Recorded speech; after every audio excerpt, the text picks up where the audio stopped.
Hey dads, welcome to Father Figures, a podcast dedicated to you, a dad trying to manage and grow your business while being the best family man you can. I'm bringing together dads from all walks of life who live by the mantra, family first, business second. With guests and solo episodes, we'll dive into the lives of dads all over and hear how they manage being the best dad they can, what has worked, and what needs improvement. We'll discuss being a good spouse and role model and dive into the constant pull we have to grow our businesses and support our families financially while supporting them emotionally. Can't wait to have you on this journey. Let's jump in. All right, so welcome back to another episode of Father Figures. I have a good friend of mine, Marty Griffin. Good to see you, Jake. Nice for you to join us. Thanks for coming in. It's good to be here. Yeah, so Marty's got an awesome story. I actually met you this year, which was great. It's only a few months ago, but your story really resonated with me. You know, you're a dad, you're a business owner now. You've had some transition over the last decade or two, and you've got some great experience and I think some really awesome knowledge to share with everybody. Thank you. So we're excited to have you on. So why don't you just jump in and give us a little bit? Who's Marty? What's your deal? Share some of that with us if you don't mind. You want me to include the family stuff or just me first? Everything. Sure. Yep. So I was the middle of 5 kids, grew up on the northwest side of Chicago. Okay. I did all Irish Catholic family. Don't hold it against them. Yeah, don't hold it against them. Tough swing, embarrassment. But I think from your beginning, I think it wasn't just thing was being part of a big Irish family. Okay. And my parents were both very accepting of everyone. Everyone was welcome. Yeah. In our house. And that really. Yeah. Oh, I love that. Yeah, it had a big influence on me. Became a wrestler in high school and college, and that life changed for me. Okay. Created a lot of self-sufficiency. My first working job, I was a high school French and English teacher and a wrestling coach for 5 years. I didn't know that. Yeah, and I got my MBA while I was doing that, and jumped into a long corporate career for 30 years. But along the way, I had 3 kids, got married, had 3 kids. So they are now, I hate saying their ages now.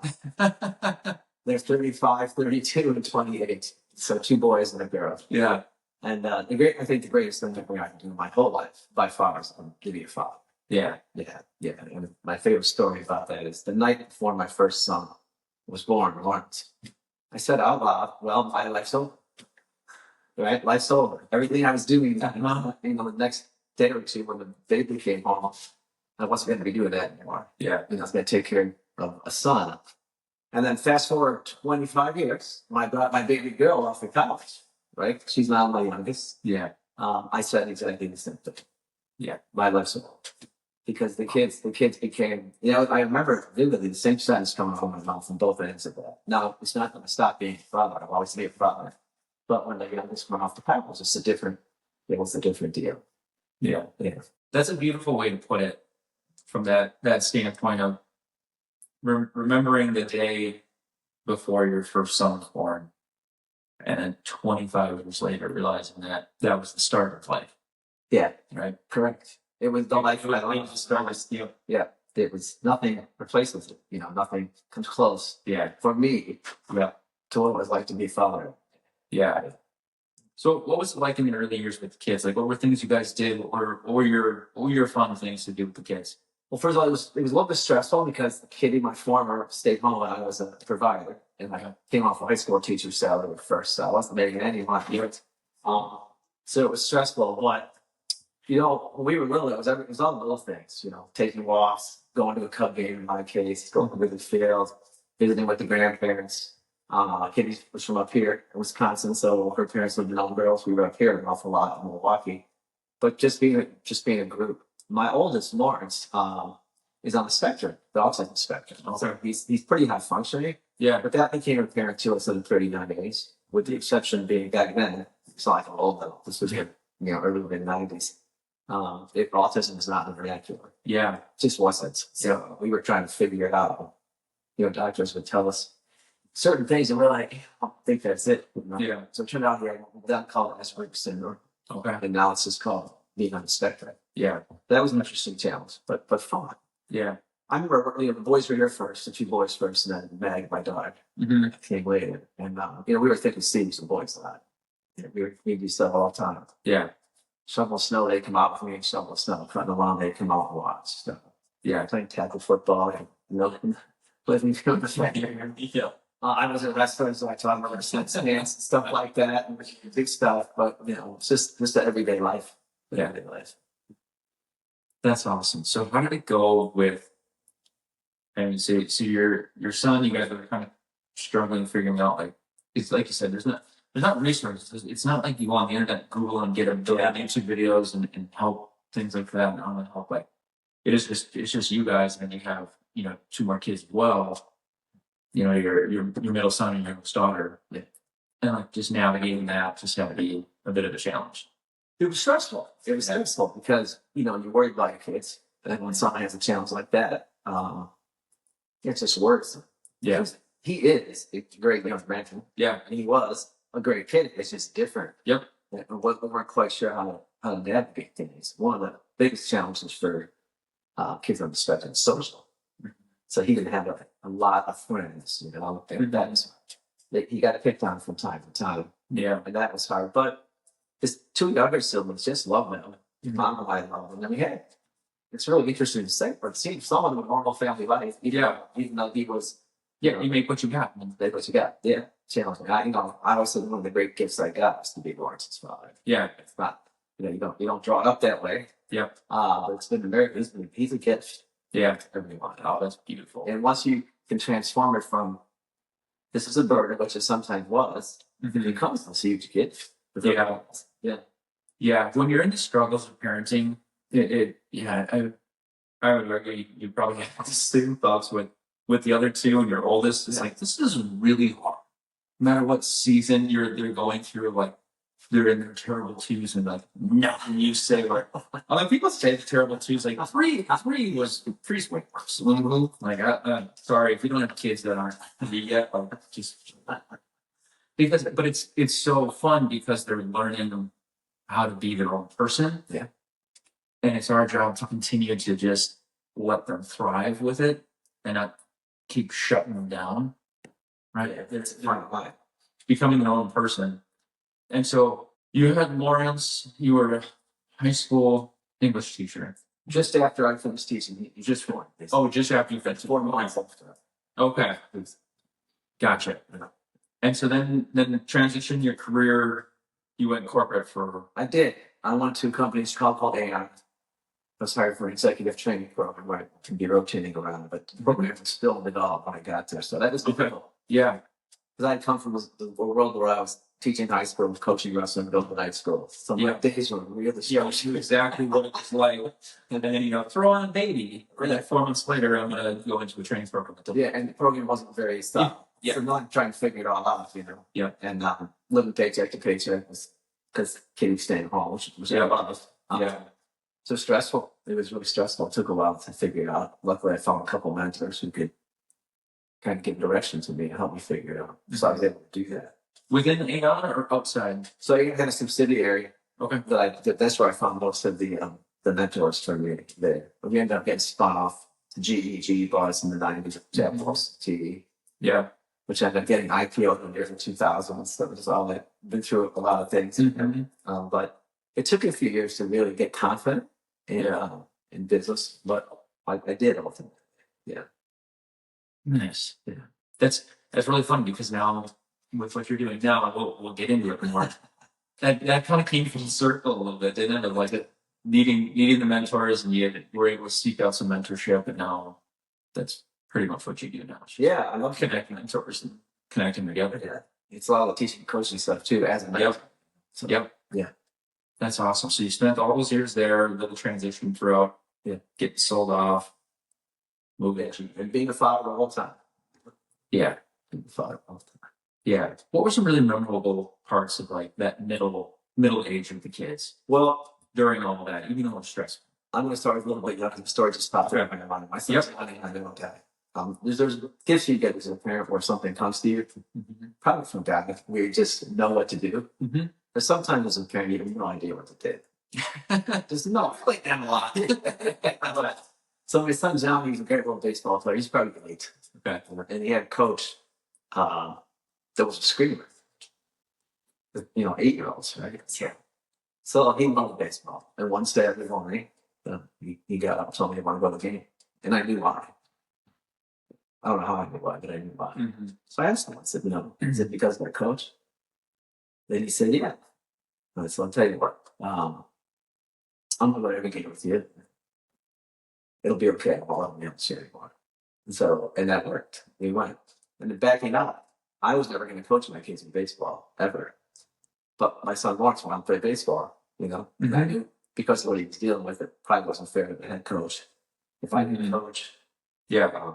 Which is a life lesson for all you dads out there, because in my brain, I thought I was too busy to coach my kids in sports. And the best decision I ever made was coaching my kids in sports. But I probably wouldn't have done it if Lawrence wasn't dealing with what he was dealing with. Yeah. And so I did it. And it was just, and I think about that. That's pretty fortuitous in some weird ways. I was on the busy executive track at GE. Well, nothing was more fun than doing that stuff with my kids. Yeah. Nothing. But the guy we had on the podcast actually came out a week ago or so. Tony Radish, he was talking about, his podcast was really talking about him coaching. He's been a coach for 20 plus years. The impact that's had on his kids and the impact that he's been able to have on other kids too. And you probably saw it too, like your motive was, like you said, like, well, I should be there to kind of help Lawrence and stuff, but it probably morphed into, oh, I can actually help the entire team. Oh yeah, I was a coach, right? Yeah, it's good. Yeah, I mean, I think most of those kids can say it was a really positive experience. Yeah.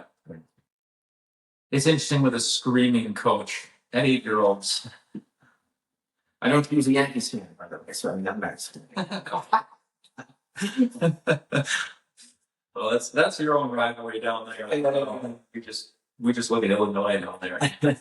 Do that, but well, that's awesome. So tell me about, so yeah, let's move forward a little bit onto, the growing up with kids, because now they're in their 30s and stuff. So when they started to grow up and get into college, and what was that like for you guys with business and all that stuff? Because you were still corporate. Yeah, still was. So you talking about like after high school or like during high school and what? Yeah. All of it was great until it went away. It's like two cows, but all of it was great. It was I'm really proud of my kids and their mom, and I think I don't just love my kids, I really like my kids. Yeah. And as they go through these various stages of life, different things happen. So we moved from Richmond, Virginia to Milwaukee in 2005. Okay. And Johnny, the middle guy, was in 8th grade. And Lawrence had just completed his freshman year of high school. He's going into his sophomore year, so there's a big, hard transition for them. They weren't necessarily too happy about it. Yeah. But they navigated it quite well. And they're doing really well here. I think, you become their biggest fan, sort of, when they get to that little bit older. You're a dad for sure. But you're also a fan. You're watching. You can't, when they're 6 and 5 and 4, you have much more control. When they get their driver's license, when, they get their feelings hurt, first love, whatever, broken up with a boyfriend or girlfriend, things like that. You can help, but you have to let them work their way through it. But support them and love them the whole time, and make sure they know how much you love them, through all that. So you become more of a guy. With Johnny, who played high school baseball, and Meg, who was a high school runner over here at Brookfield Academy. I helped coach both those teams. But it was a big batting practice picture for my son Johnny. It's like 400 pitches right down the middle. Yeah. And then I was just help coach Meg because I had one cross country coach 1 year. Okay. So lovely experience. One of my nicknames was Coach Dad, which I really You're proud of that. Oh yes, I love it. So I just found a way to be integrated in their life still in a way that was comfortable for all of us. Yeah. And it was really, really fun. Just went fast, but really fun.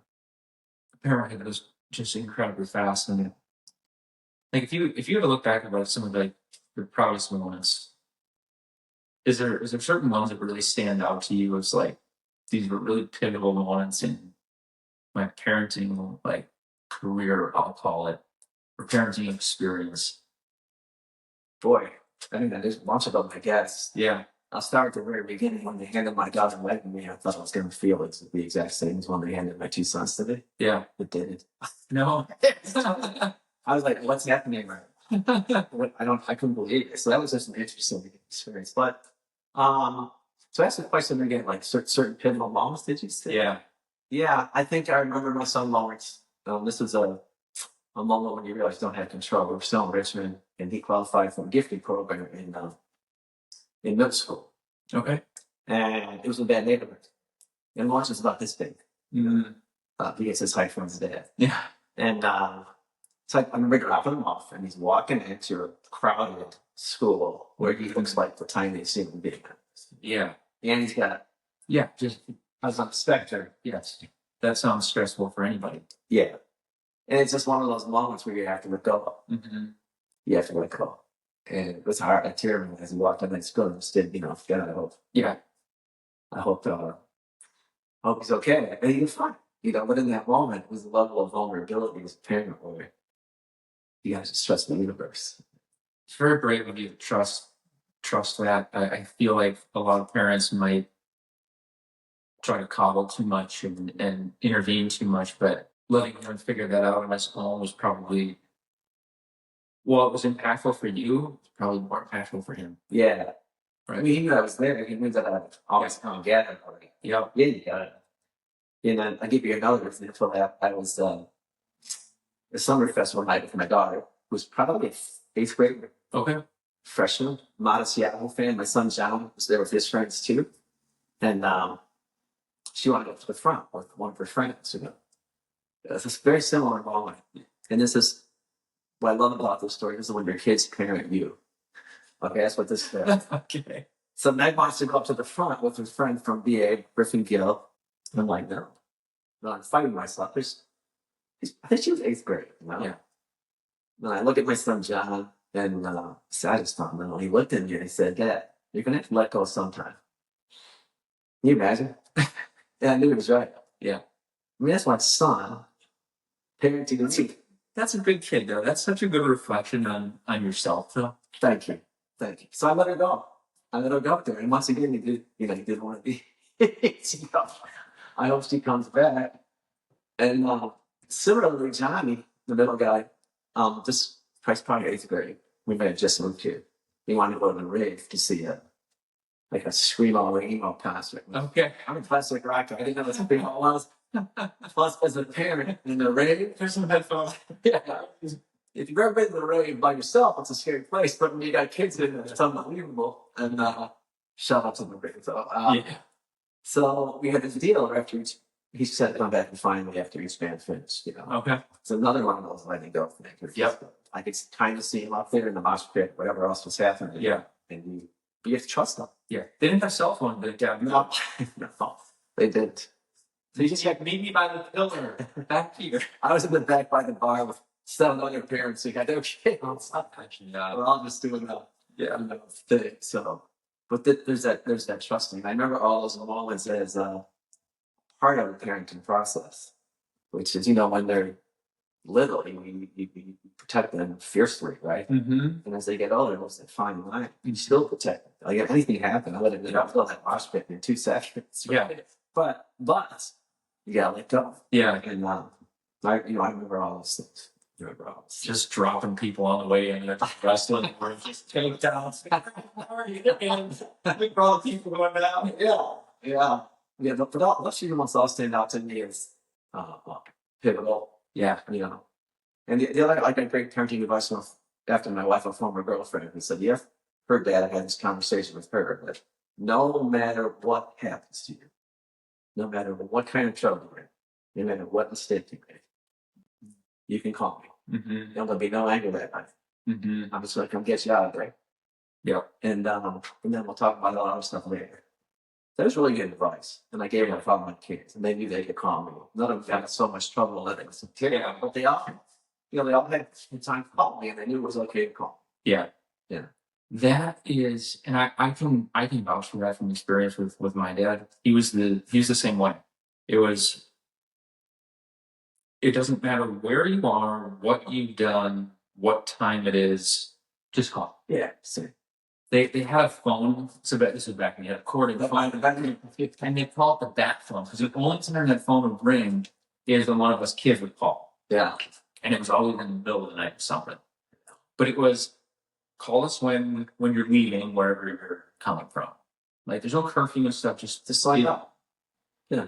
And it was always, I was never a partier or anything like that, so I didn't have any issues with it. But my sisters, on the other hand, they had big time.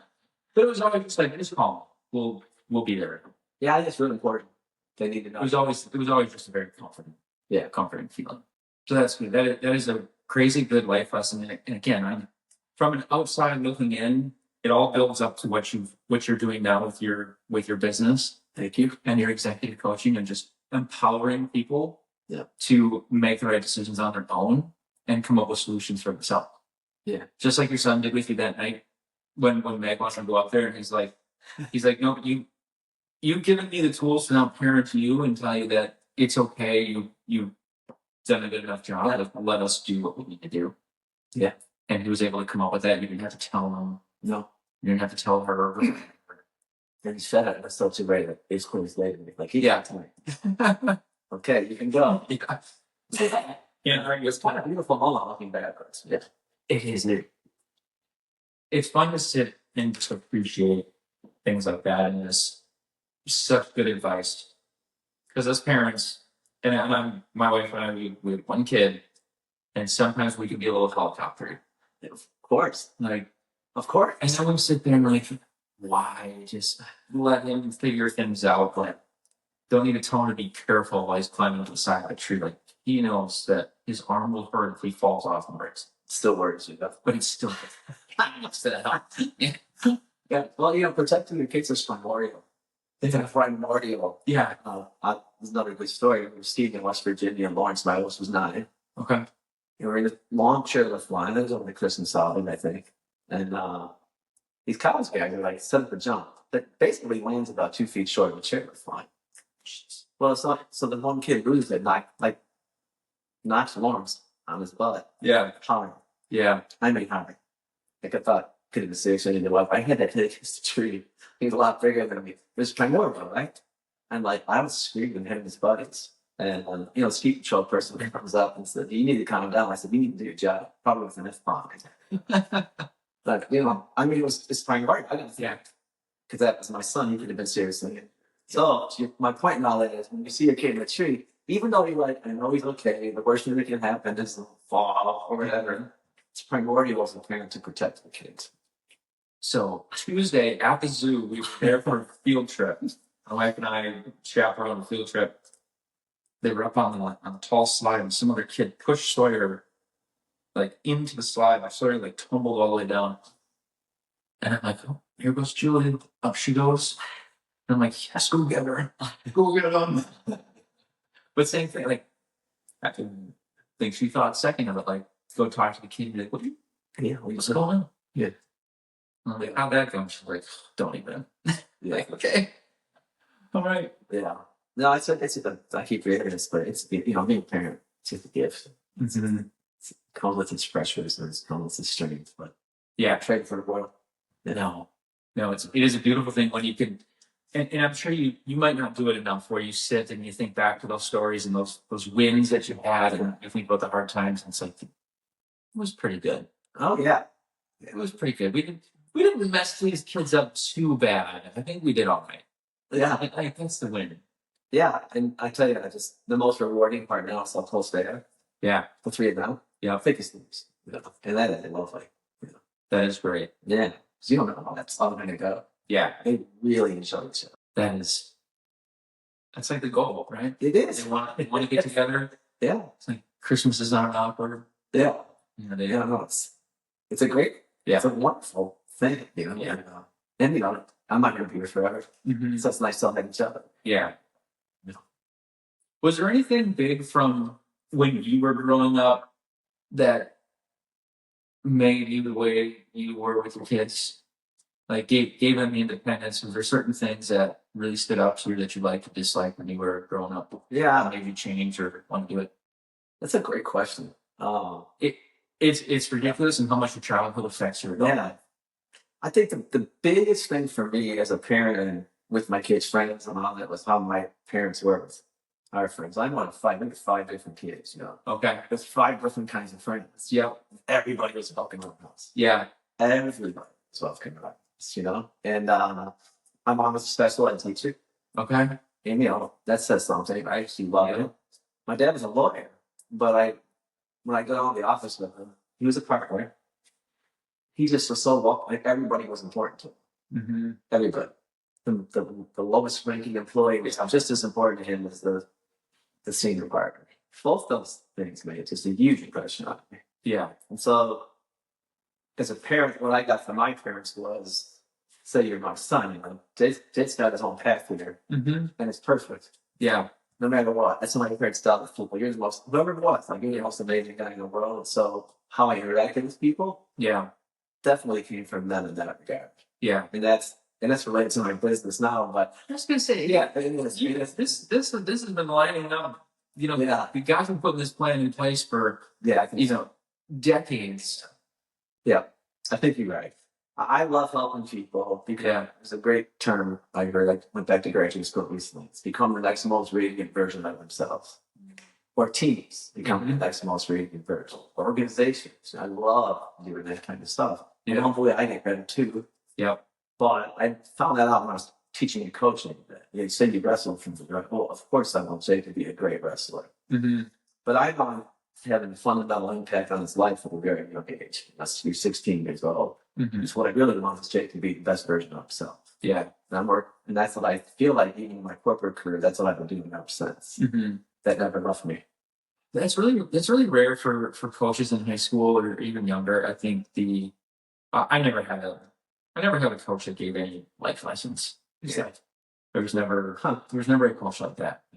And like I played baseball and soccer and played some football and things like that. But there's never like a life lesson thing. Yeah.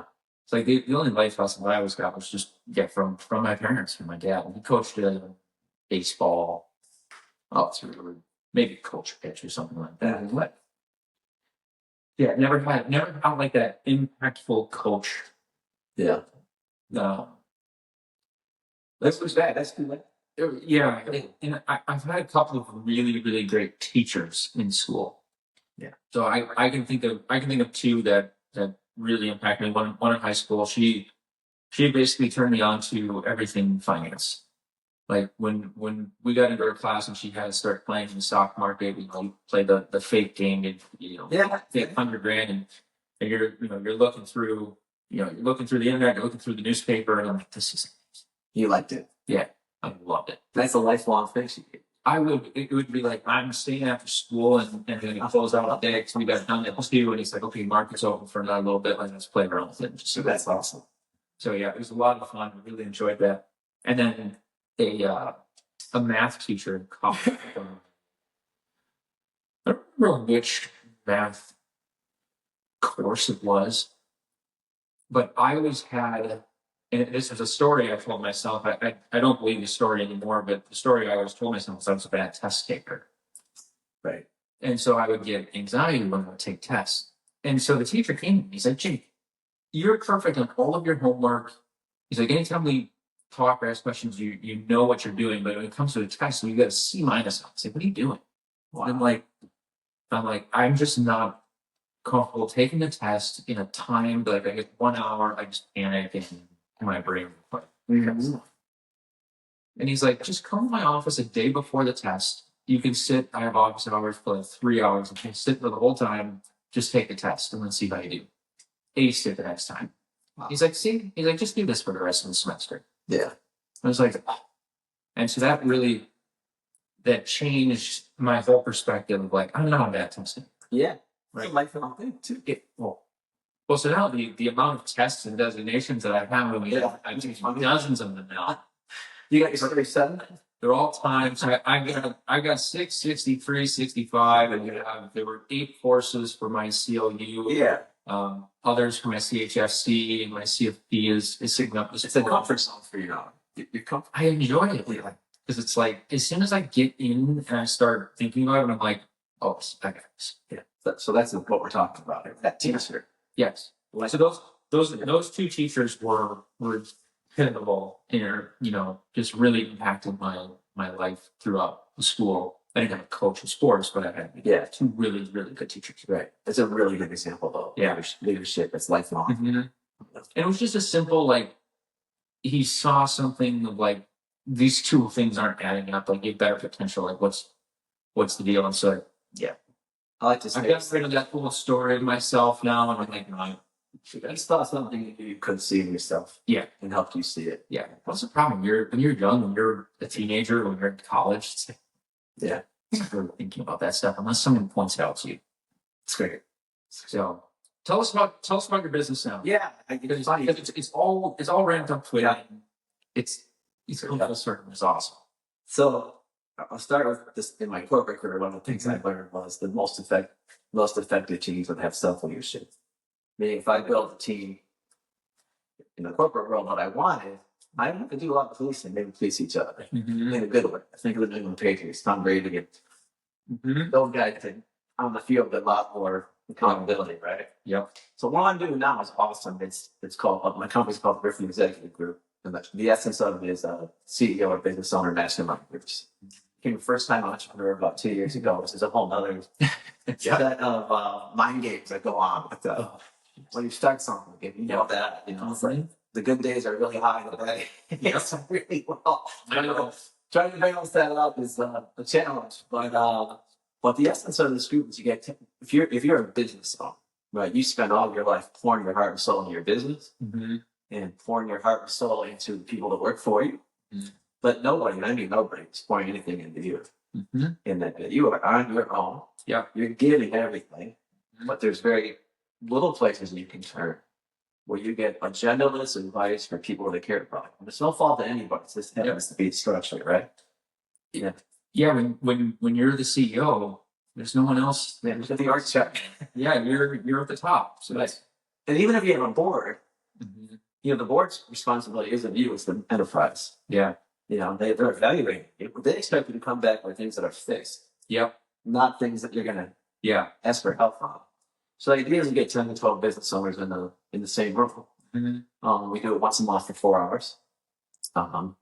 And the essence of it, not the whole thing, something called COPE, challenge, opportunity, problem, idea. So you're struggling with something, you have a challenge. You bring it to the group. You're very clear of what you want help with from the group. Pretty smart people in the room. Yeah. Have some experiences. Yeah. They then can't give advice, which is the hardest part for them first. They just only can ask questions. And the questions are amazing because this might not be your challenge. Somebody else does the questions they ask. You're learning a ton. When all the questions are done, if you ask for the help, they're going to give you advice. And when the advice is done, you say, okay, here's what I'm going to do with this advice. And the next month we start with you, and you check in on what you promised the group, what you committed to. So you get accountability.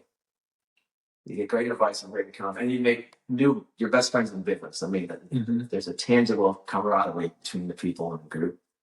And it's obvious that you're in a group where the other people have your back and their interests at heart, and you have theirs. Yeah. There's no politics, right? They don't have any interest in anything but helping you. Yeah. So we're taking shot. And I'm enjoying it as the moderator. The asking the questions before giving advice is going to be the most challenging thing for that group of people. It is for all of us, because I sometimes ask questions. Just going back to marriage, first of all, like when my husband has a problem, I'm going to try and fix it. And then you tack on the personality type of a business owner is like a problem solver. For sure. And so that's probably sitting there, and so you got the person asking for the advice, they got the problem.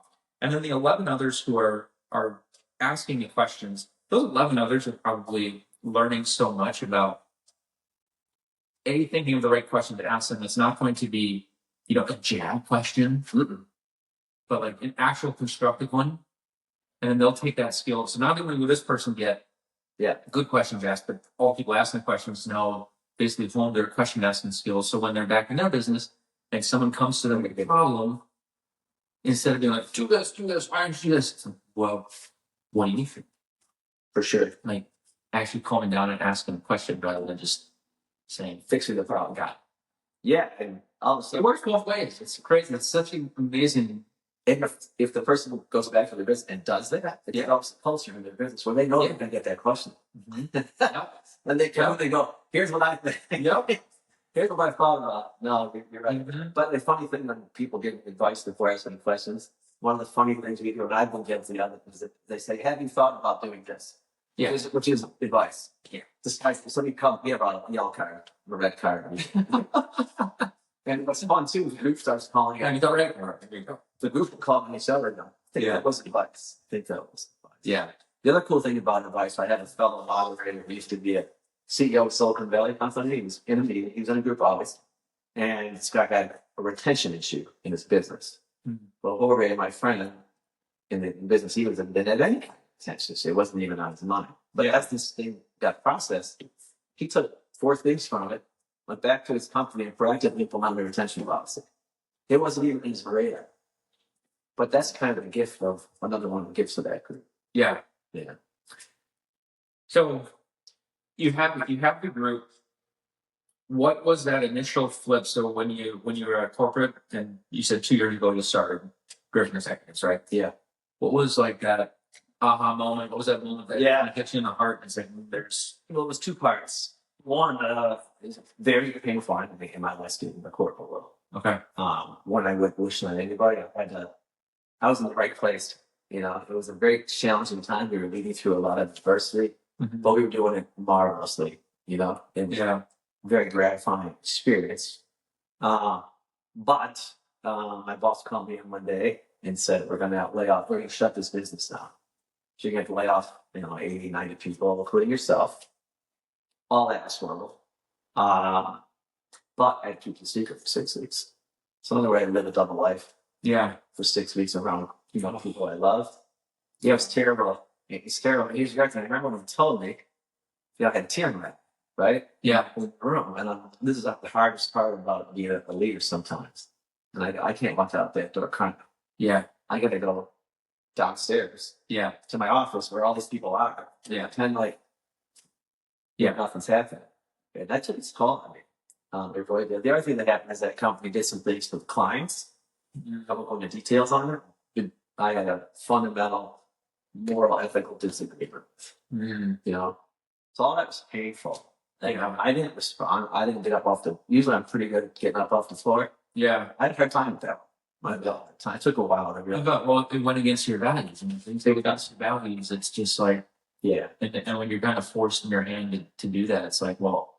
And it was a purposeful place for me. I'm able to change culture and get people to work together. Even peers were involved. I'm good at that, and it all ended. So, when trying to figure out what to do, one of my former customers, the head of insurance at Raymond James, said, what are you doing? And I said, I'm not sure. You're talking to my wife.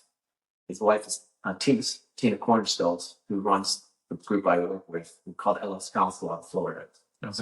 So I'm a licensed moderator. And it's my business completely, but I used to chair their community, their processes, all that stuff. And it just felt like I knew right what I wanted to do. If we were talking, I go, this will be a good way to spend the next 10 years. I knew that would be the case.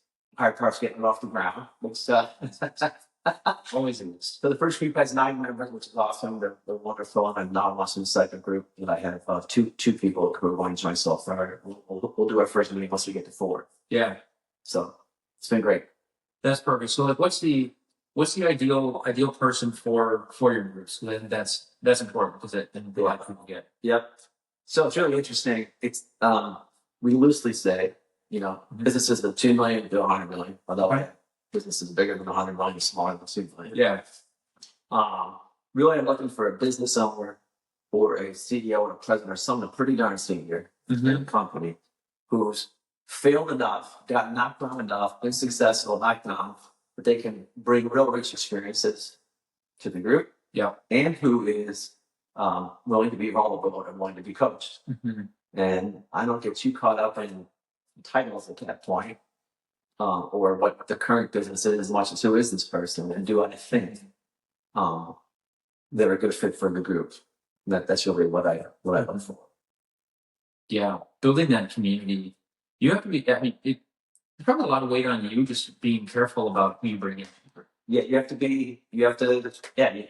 you have to honor the people that are there. Now, Yeah. the good news is once you get the first 3 or 4, they get to stay. Mm-hmm. You know, there could be a conflict of interest for just a reason. Yeah. They don't want that person in the group. Yeah. So I'm judicious about and careful who I bring. Mm-hmm. With an existing group, how I quote sell is, if say you were interested in joining a group and I thought you might be a good fit, Mm-hmm. you would come and be in the group for a day. Yeah. You participate as if you're a member of the group. Mm-hmm. But I'm not just going to bring anybody Yeah. to that meeting. I got to feel pretty good about the person. Yep. Before they come in. Yeah. It's again, I think it goes back to your leadership too of letting the group and letting the you're treating it as you guys are one collective type thing. You're not the you own the business and you run the group, but you're having feedback from everybody. Correct. I say this person's in because I want them to pay. Yeah, It doesn't work like that. Doesn't work that way. Like that's creating terrible culture within any type of business. Like I'm just trying to be vulnerable. Yeah. And it's not the easiest thing for business owners to be vulnerable about struggles they have. Correct. One thing I'm most proud of the group is they have black bone, like right away. Mm-hmm. And it's really beautiful to watch. Yeah. Yeah. Like the first one anybody worked on was having to lay off some people they loved. That was like the first thing we worked on. So I wasn't expecting that we go right there. Yeah. Right away. You're just right in right One of the guts of the stuff that's really hard, right? Yeah. So yeah, no, that has been incredibly rewarding. And I think the other fun part, the benefit you don't think about of being in a group like that is your own spiritual and mental health. Mm-hmm. Because you come in with a big issue. They say a problem shared is a problem to have, right?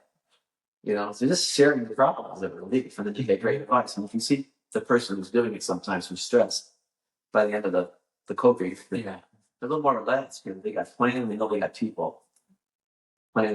So they'll watch this together in between. Everybody's built a relationship. I mean, they trust each other pretty implicitly. Yeah. Which is pretty cool. Yeah. Yeah. And you had, I can't remember, when we had grabbed coffee, you had talked about your daughter Meg where's she live? She lives in Seattle. Seattle. Yeah. And you've been able to kind of use some of your new skills from your company here with helping. Yeah, that's right. Yeah, kind of bringing the kids in with this is what Dad's doing now, and yeah. Well, Meg and I have a special relationship. You can go. So can I tell a quick backstory? Oh yeah. So Meg was not an athlete in grade school. Wasn't the sweetest, most wonderful girl. But her brother Johnny ran cross country for the field. She thought she wanted to run. She'll hate me for telling this. So they had a summer running camp before Meg. I'm sorry, when you came my house. So I go, Meg, before you go to running camp, we should probably go for a run, right? She was okay. So we're gonna go for a 2-mile run. Yeah. Half mile. She quick. Tears in her eyes. I can't do this. We can just walk too much. There's not going to do it. Anyway, off she went to camp. Long story short, she found something because she became a really good runner in high school. Yeah. Along the way, that's where the coach dad thing really started happening. Yep. One time after a race, she asked me how'd I do, and I gave her this option. All you dads out there, listen up. This came from God. That's what I said. So you want the dad answer or the coach dad answer? Because those are two different answers. Yep. And she chose coach dad that day. I always believe in that show. Some days it's dad answers me. She just wants love, and basically bad, or she really wants to hear the feedback. So that's amazing. Yeah, that one is one of those moments in life as a parent where you go, "Oh, that just came out of my mouth," and it was authentic. Yeah, it wasn't mine. Yeah, it was like I told. That comes from. Yeah, that actually sounded pretty good. I told all my friends, listen, because you talk about helicoptering, so easy, yeah. So we've always had a great relationship that way, where she comes to me for advice, and she's managing the yoga studio out in Seattle. I got to be careful because who knows who will watch this, but she dealt with a very difficult issue with the owner of the yoga studio. And they have 2 students, and her and the other manager I met for about 8 hours over one weekend on Zoom. Helped them work through the issue of how they're working through this. With the boss. Yeah, and it went amazingly well. Yeah, I mean, I think everyone has some turmoil with the boss or authority at some point, and you just disagree on things, and it's like it's amazing for her to even want to put the effort in. Yeah, it was cool. And for you to spend the time, and that's easy for you, but that's probably not even a question. Like, I'll talk to her. No problem. Like, actually be able to do a tangible change for her. Yeah. It was cool. Yeah. It impacts more than just her. In a way that was empowering for her and her fellow co-man. Like they had a meeting. You know, I wasn't there, but it's amazing. Yeah. And they got what they wanted, and they were actually helping the leader, and they were helping the culture of the studio. Yeah. You know, she said to me after, "It's the most development I've ever had." For me, you know, you can tell I love that. Yeah. I always be. Yeah. Yeah. Oh, so that was cool. And then she had another issue that on compensation that we worked on as well. So Yeah. I love that my kids will come to me too. Yeah. My son Johnny had a big presentation one time. He called me, you know, so it's fun. Yeah. It's really fun. Well, it sounds like you've done a great job with the kids and really have done your share of parenting, but also coaching and guiding and letting them kind of figure things out on their own and have that really good balance. I think do you want coach dad or dad? It's like that's kind of like Stay, keep that one. yes. I'm stealing that. Yeah, tell your friends. Yes. Make the mistake of like, you got to do this. You Yeah. know, We owe Marty a royalty every time he uses it.